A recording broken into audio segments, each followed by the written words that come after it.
More than 20 years ago, a medical doctor, Harold Shipman, was discovered to have murdered over 200 of his own patients. He was described as the most prolific serial killer in the history of the United Kingdom. That action birthed what is now known as the Significant Event Audit. It is a practice that is designed to improve the patient care and service delivery in the United Kingdom, a destination that now attracts a good number of Nigerian medical practitioners as well as those with the means to seek better healthcare out there. But the question one would want to ask is, why can't that be replicated here to not only conserve resources, but as well as retain manpower? That will be our focus on this episode of the program. And don't forget, The Policy with Leah is streaming on YouTube at Saban Media Services. We have our complimentary segments, Simplify These, of course, the market rates, local markets around you. The program continues shortly.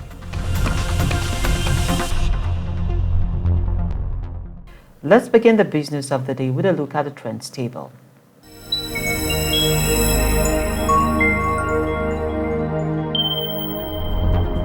Nigeria is partnering with Unique Talent Export Limited, UTEL Limited, to connect her citizens to foreign jobs in Kuwait, the Gulf Cooperation Council (GCC), and Scandinavian countries through the National Talent Export Program (NATEP). Minister of Industry, Trade and Investment Dr. Doris Uzoka Anite, at the signing of the Memorandum of Understanding MOU between the Ministry and the UTEL in Abuja, assured the partners of Nigeria's commitment to upskilling its talent pool to power the federal government industrial revitalization plan and provide skilled citizens with global talent opportunities. So we have a lot of talent. Most of them will work here to support the industrial growth and the industrial revolution of the president himself, and some of them will be available to support other countries, either with direct talent export or with business process outsourced to Nigeria to support MSMEs in those other countries. NATEP National Coordinator Dr. Femi Adeluyi explains that the efforts by the office seeks to promote talent, services export, and managed migration using a 1+2 approach for partnership to ultimately create 250 jobs. The target for NATEP is to export 1 million jobs. The Monetary Policy Committee (MPC) of the Central Bank of Nigeria (CBN) has again increased the monetary policy rate (MPR), making it the third straight time to rein in the country's soaring inflation levels. Nigeria's inflation numbers stand at 33.69% in April 2024. Governor Layomi Kadoso, while reading the communique of the 295th meeting of the MPC, disclosed that the 150 basis points increase followed a review, recent economic and financial developments, and assessment of risk to the outlook. The key focus of the MPC at this meeting remained to achieve price stability by effectively using tools available to the Monetary Authority to rein in inflation. Afreximbank has announced the launch of the Canex Prize for Publishing in Africa, a partnership between the Canex Book Factory and the Narrative Landscape Press Limited. The Canex Book Factory, a key intervention under the Canex program, aims to promote a vibrant literary culture across global Africa and encourage the development of a sustainable business ecosystem in the literary sector. Canex was launched in 2020 by Afreximbank as a key driver for development and job creation in Africa, having recognized the relevance and opportunities provided by the creative and cultural industries.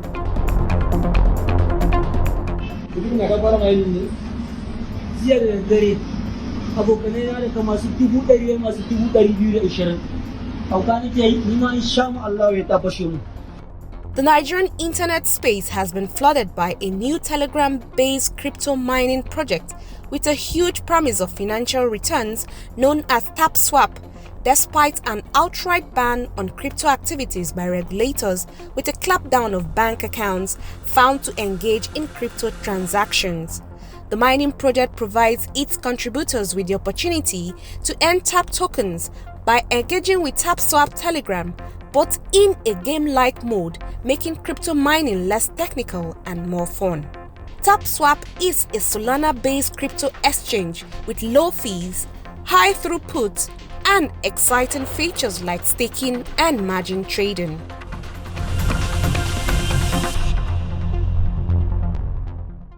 Before we delve into the business of the day, let me introduce you to Dr. Harold Shipman.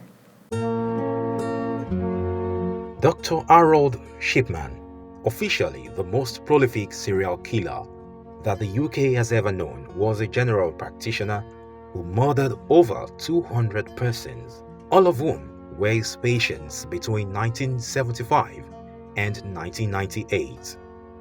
Most of them were elderly widowed women. Once confirmed dead, Shipman will then go ahead to edit their medical histories to divert attention from him. The revelation of his crimes led to a national outcry and a serious review of the powers given to doctors and the wider medical community. The Shipman Inquiry, a 2-year-long investigation of all deaths certified by Shipman, chaired by Dame Janet Smith, examined Shipman's crimes. He was convicted in the year 2000. Nicknamed Dr. Death and the Angel of Death, Dr. Harold Shipman changed the face of medical practice for the better in the UK, known as the Shipman Effect. Doctors now undergo revalidation every 5 years following the review to keep their licenses. One component out of the 14 to satisfy annually for practitioners is the Significant Event Audit, and experts say it can be applied to all disciplines and sectors to improve service delivery. Shipman was imprisoned for life but ultimately died by suicide. It is often said that when you keep doing one thing in a particular direction and the responses are not changing and not favorable, then it is advisable that you look the other way. So naturally, when results are not coming the way you desired, then it means that something is wrong with the way you're approaching it. And so this conversation is targeted at a working system that leaves absolutely no one behind, where accountability reigns supreme. Learning from any mistakes requires honesty from all involved. The forum to discuss such events in a blameless culture is known as Significant Event Audit, or SEA for short.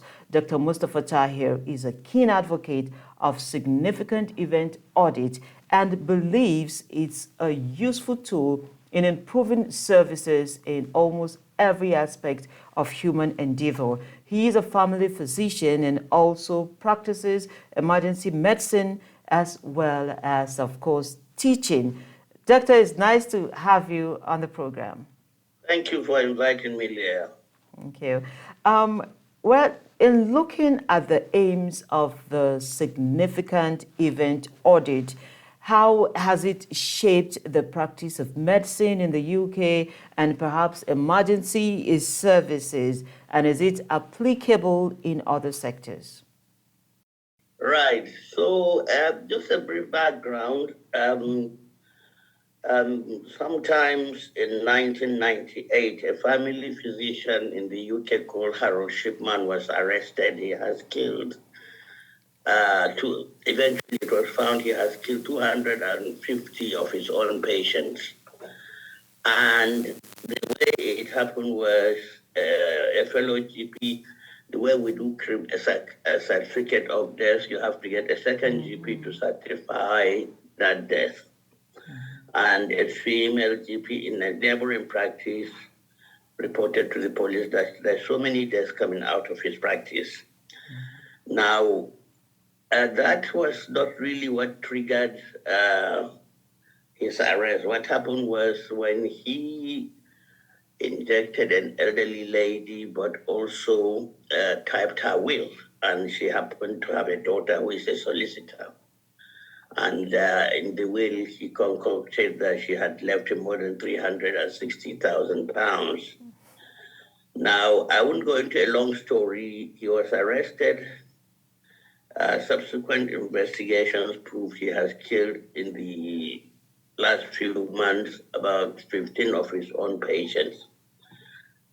And found guilty, and he was jailed for life. But eventually, it was discovered he had actually killed more than 250 patients, making him the largest serial killer in the history of the UK.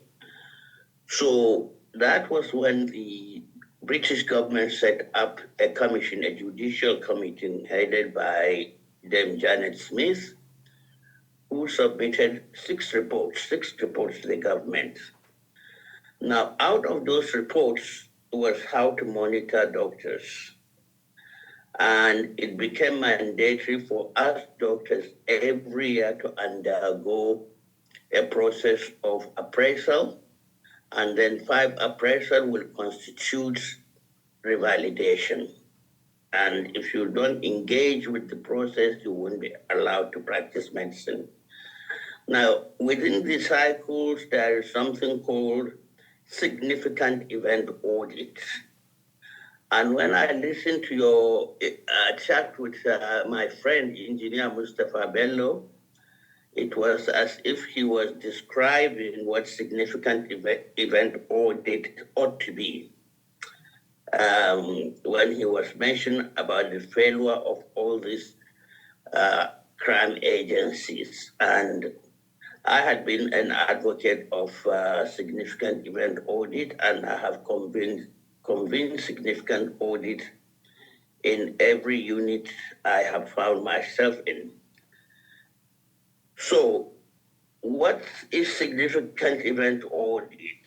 It is supposed to be an audit in which a unit or a doctor looks at his practice, and when something goes wrong, and without any fear, brings it to the notice of me, if let's say I am the convener of the unit. 4 things are involved.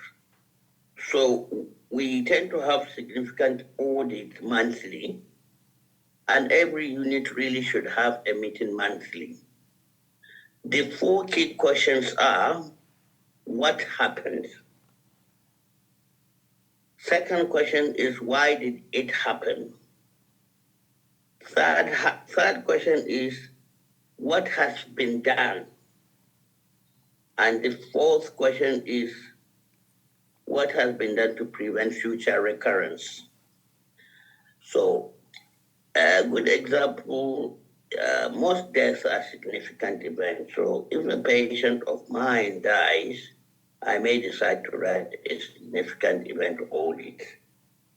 And the first question I may ask myself is, why did this patient die? Of course, certain deaths are obvious why, and certain are not. The second key question is, why did it happen? And again, the third is, what has been done since it has happened? And 4th is, how could we prevent future recurrence? And you could find that in every case, in every situation in medicine, these 4 questions apply. And I found that when you were speaking, chatting with my friend, Engineer Mustafa Bello, I realized that actually it could apply to almost every institution of government. It is supposed to be blameless. You should feel free to come out. So, for example, we have a meeting once a month, and I will present a case at the meeting. So of course, I will be able to state what happened. Before the meeting, I should be able to write why I think it happened. And thirdly, what has been done since it has happened, and what could be done in the future to stop this from happening. Okay, if I may interrupt you, Doctor, Yes. so far, what kinds of results have a significant event audit provided for practitioners or for those in the industry like you? What sort of resources? So all you need really, let's say in accident and emergency, you decide to dedicate a day, once a day. Of course, I must stress there are certain significant events in which action should be taken immediately. For example, if you find a new drug is killing every patient you give, then you can't wait till the end of the month to do a significant event. Absolutely. Okay. Now, other than that, let me take the case of a death. So there is not much resources other than the whole department meets, and there may be one or two significant events presented by different doctors. And these 4 questions are asked. Now, the whole reason for having the meeting is the 3rd and 4th questions. What has happened since then? So I may say, since that incident, I have done the following, taken the following steps, A, B, C, D, E. But there will be contributions from other doctors. And then what could we do to prevent such future incidences? And again, there will be contribution from the whole team. At the background, what underpins all this is a blameless culture. So anyone who comes to say, you don't blame somebody who presents a significant event. You don't look up and look at a mistake a colleague has made and decide to present it as a significant event. Instead, I will encourage my colleague to present it at the meeting. So. But it is very important to emphasize that it is a blameless culture. It is a learning culture. So people learn from their mistakes and prevent it from happening again. Now, in the UK, there is what we call the National Reporting and Learning Center, in which significant events are fed into. Sometimes you will find people are worried about discussing their significant events. And that is why I kept emphasizing that it should be a blameless culture. You should feel open to discuss it with all colleagues, seek contributions. The whole purpose is to stop it from happening. Now, I can pick so many incidences in medicine. For example, in family medicine, I found that a woman has been found to have a cervical cancer. And then the question I will ask myself, why, despite the every 3-yearly smear we do, and women are recalled, why should this lady end up with a cervical cancer? So suppose I find that she did not have or been reporting for her smears. Why has she not been reporting? Perhaps The reminders have not been reaching her because she has changed address. Now, these are very important things to see.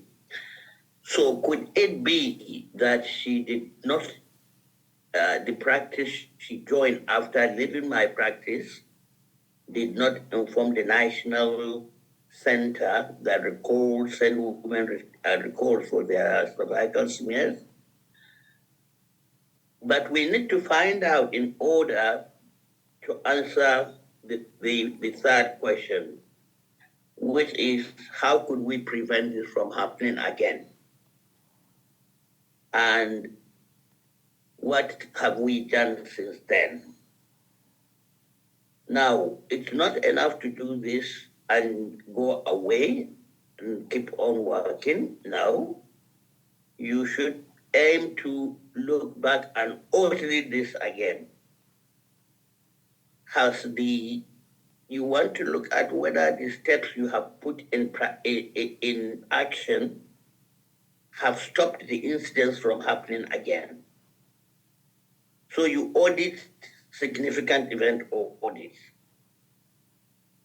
And the central fulcrum of significant audit is, I keep emphasizing, it is supposed to be a blameless culture, a learning culture, a culture in which nobody blames you for coming out to say you have committed a mistake or you have missed something. Now, unless such a system is developed within any organization, mistakes will continue being hidden by workers listening to Engineer Bello. And that it just occurred to me what we do can apply to every aspect of human endeavor. And in fact, I asked myself, could I do a significant event on myself? I said, yes. My car stopped on the motorway suddenly. And why did it stop on the motorway suddenly? Because I had no petrol in it. And a trailer nearly hit my car. How will I stop it in future? By making sure before I leave my house, I look at the level of my tank. That is just simplifying it to the very basic. And then maybe after 6 months, I look back, has this incident happened again? No, it hasn't happened.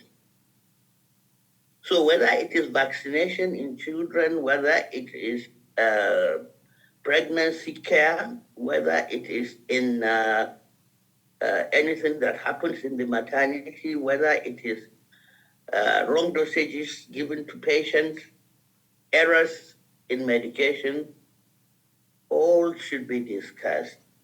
And by answering these 4 questions, you will be able to stop future recurrence of the incidents. Okay, what about if you find yourself in that eureka moment that you've discovered something that is phenomenal, for instance? Is that also a significant event?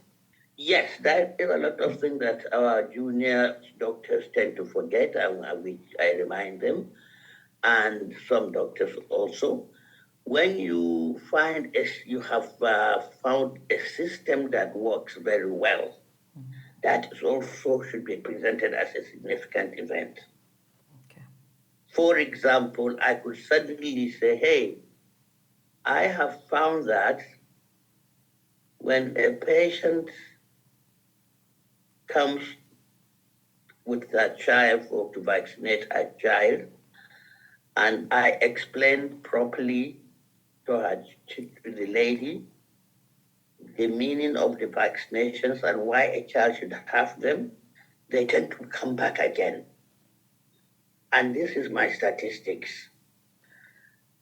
Or if I give them leaflets, explaining to them in non-medical jargons, they are more likely to come back and get that vaccination done on the child. And the statistics, I have found that since I developed this system, I'm getting more children coming to the vaccine clinic. So therefore, I'm advocating every mom that brings her child for vaccination, please give her a leaflet explaining what these vaccinations do without medical jargons. And I can guarantee you she will come back for the next vaccine. So it is not just, a significant event is not just when disaster happens. When something good, very good has happened, it is worth sharing. You should share it. Just like you should share where you have found steps you have taken to stop a certain significant event happening has actually worked. So it can be both for a good and for bad. Okay. But the whole aim, again, it is a blameless culture. It is a learning tool, and it's for all of us to educate ourselves Okay, and make the system work better. Okay, Doctor, in making the system work better, you've had your fair share of experience from Nigeria, starting from the University of Benin Teaching Hospital before you eventually ported and left us behind. But in these two scenarios that you have experienced, how can we make it work better at this end? Being particular, when you look at the entire landscape in Africa, we tend to run to the West for every single solution. But you people out there have designed something that works for you. How can we make it work here? So, as I've said, this significant event starts at nuclear level. Now, even within I was at the University of Benin Teaching Hospital. Now, every hospital has departments. There's obstetrics and gynae, there is medicine, there's surgery, there's accident and emergency. Now, if they could adopt significant events, and this has been ongoing for quite a while now, and I think some doctors who work in Nigeria are aware of it. Okay. Now, if they could institute a significant event in every department and make emphasis on it being a no-blame culture, and then audit it again, and then if the government could institute what we call a national reporting and learning center that collects and shares important, very serious incidences. It doesn't call for any significant money to do this. The only thing you need perhaps is computerization in order to be able to send this across to other units. But it has been ongoing in the UK since 2005, and I'm sure many doctors should be aware of it. The constraints I could see in Nigeria is the workload per doctor. It's really heavy compared to what we have. I'm not saying we don't have the heavy workload, but it is more significant, I think, there. And of course, I can see difficulty in making it a blameless culture, because I know how it was in Nigeria. I know how some senior doctors consider themselves too important. There should be no arrogance. And you must encourage young colleagues to feel free to talk with you. Other than that, I can't see why it can't happen in countries such as Nigeria. Okay. However, there's other difficulty I can see, of course, in terms of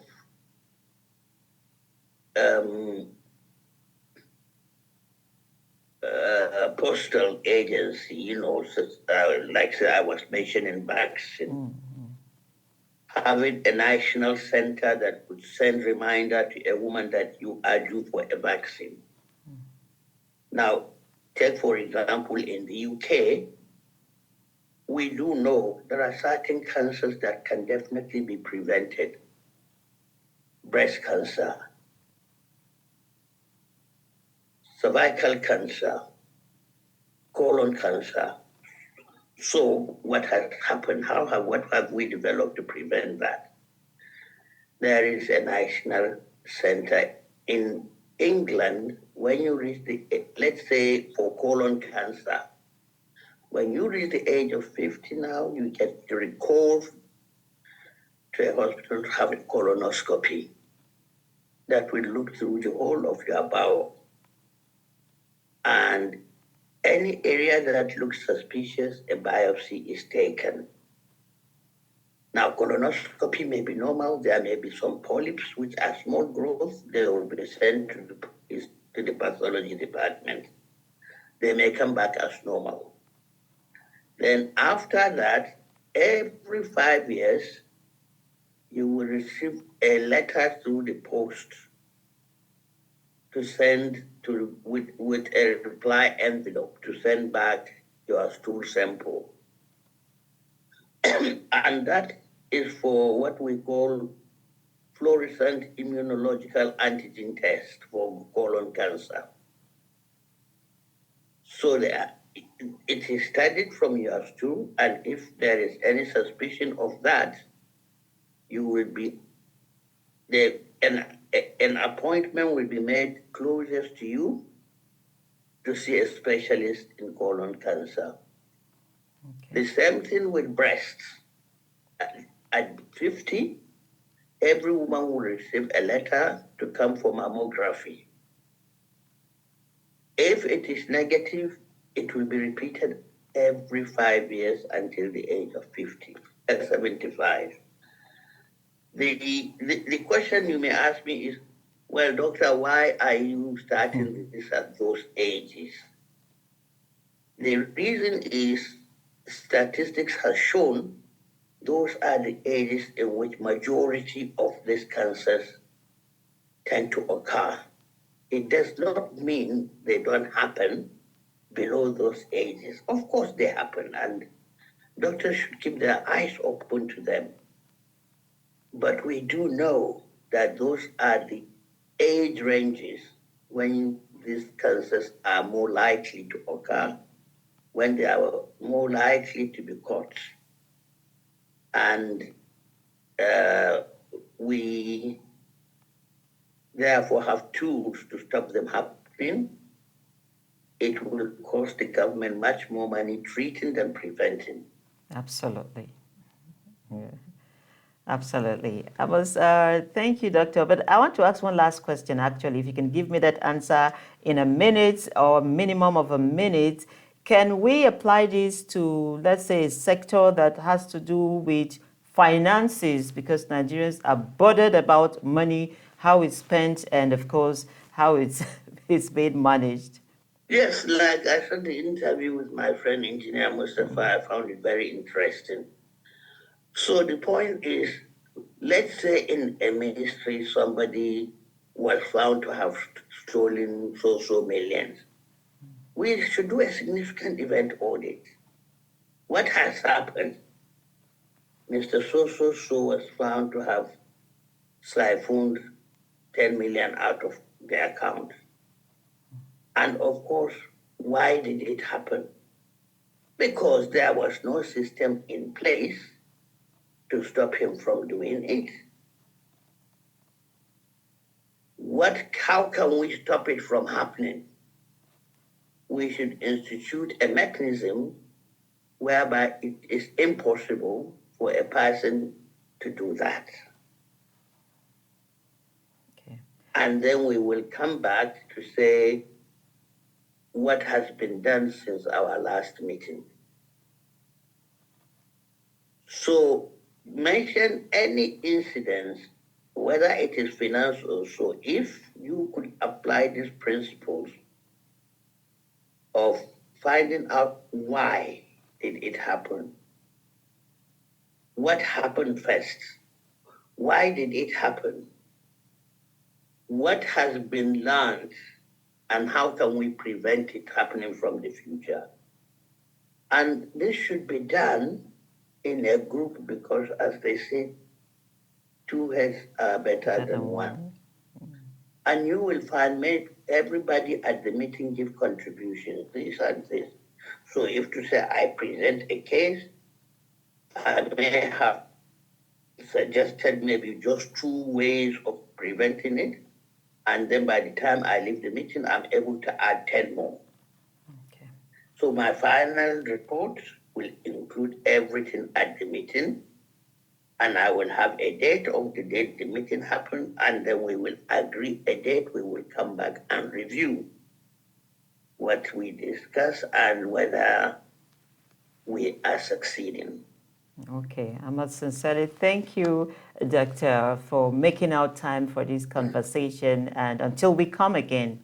I hope it will help. But certainly my friend was angling towards that significant event. Thank you. From what I had when I listened to it, and I immediately sent him a message. Okay. Okay. Thank you so much for your time, Thank sir. you very much. Yes, sir. Bye bye. Yes. Thank you. Bye bye. Yes. Bye. Bye.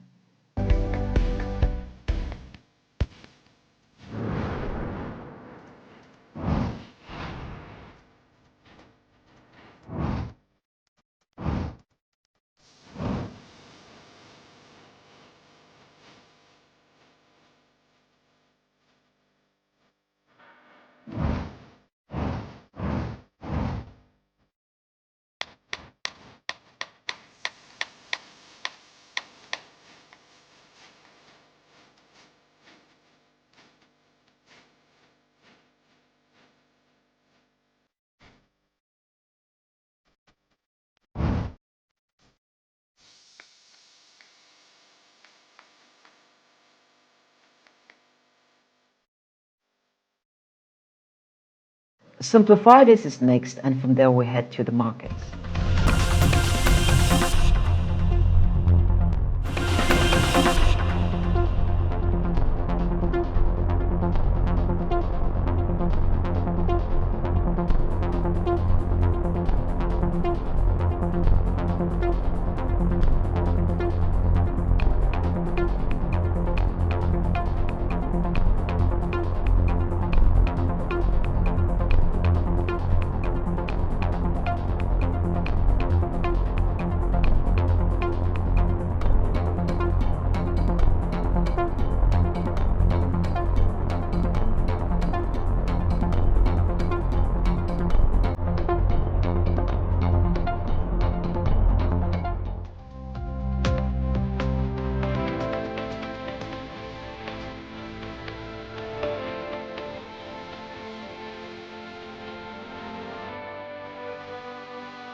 For more rates from markets across the country, do well to log on to our sister website, www.marketnigeria.tv. We have all the details for you there. Saban Media Services, on the other hand, is hosting this episode and every other one on our YouTube channel. It is at Saban Media Services, of course. Follow us on our various social media platforms. Leave your questions, comments, and suggestions to help us serve you better. On this program, we are determined to get you closer by the day to the policies as they affect you for a better working Nigeria. Do have a beautiful weekend, and God bless Nigeria.